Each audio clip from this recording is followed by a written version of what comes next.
Chapter 50. He thought about what he could do until an amazing idea suddenly struck his mind. He drove to the nearby car repair workshop, then spent $50 to replace the BMW 740 logo with a 340. The main differences between these models were their engines and interior layouts. The exterior of a BMW 3 Series looked very similar to the 7 Series that it was quite difficult to distinguish between them other than through the rear tail label. The 340 was the lowest spec model in the 3 Series with an average engine and average technology. It was an all-round average car.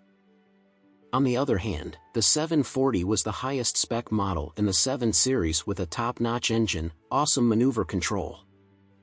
It was a very powerful car. Alex grinned triumphantly as he drove the 740 with the 340 logo at its back. Emma didn't know much about cars and wasn't enthusiastic about them. She would buy it without a doubt if he told her this was a BMW 340. The owner of the workshop smacked his lips in amusement as he watched the BMW leave his shop. He didn't expect the young man to be so mischievous despite his honest look. He must have a cunning plan playing in his mind that he deliberately changed the 740 logo to a 340. After car shopping, Alex remembered his second mission to buy a gift for the opening of Noah's restaurant at noon today. As Noah was the one and only classmate who was nice to him during college, he wanted to give a generous gift to him. He drove to a large consignment shop gallery and spent $300,000 for an early painting by Darwin, the painter from the Dutch Golden Age. Darwin's fame was lost to much of the art history world nowadays, so most people wouldn't recognize her paintings. He selected an ancient painting as his gift to Noah for two reasons. He wanted to give Noah a meaningful and expensive gift, but he didn't want the others to know how much the painting was worth. If someone were to ask about it, he would simply say that it had only cost a few $1,000s. After shopping, it was almost noon.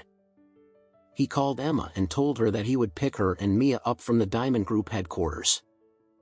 Emma gaped in surprise when Alex drove a BMW 3 Series. She stared at him, dumbfounded, and asked in shock, "Where did the car come from?" Alex said with a warm smile, "I bought it for you." "You bought it?" Emma was even more surprised. "Where did you get the money?" "Private savings, of course," Alex said with an indifferent shrug. "Look, I didn't spend a penny when we got married, and all these years, all my expenses have been covered by you and your family. What's so weird about saving some pocket money? It's your savings, you should use it on yourself. Why did you spend on such an expensive car? It must have cost $500,000, right?" Alex chuckled. "You're my wife, what's wrong with me spending my pocket money on you? Do you want me to spend it on my mistress? Besides, you are a director now and people might tease you for not having a car." Mia quickly interjected, "Emma, you do need a car for your daily commute. This car is quite suitable for you, by the way. Alex loves you so much, you should be happy." Emma nodded and said gratefully, "Thank you, Alex." Alex grabbed her hand gently and said, "You're welcome, my dear." Then, he urged the ladies, "Let's go to Noah's restaurant now." Emma hurriedly asked as if a thought suddenly struck her, "Did you buy him a gift?" "I did," Alex answered. "I bought him a painting." "A painting?" Emma asked curiously. "What kind of painting?" "An ancient painting I saw on Antique Street. It's a painting of a pomegranate, which symbolizes righteousness. It looked pretty good, so I bought it." "How much did you buy for?" "Several $1,000s. Emma nodded and chuckled. "I think you might have been scammed. You can't buy an authentic painting for that price." Alex smiled casually. "Never mind, it's the token of our heart that is the most important."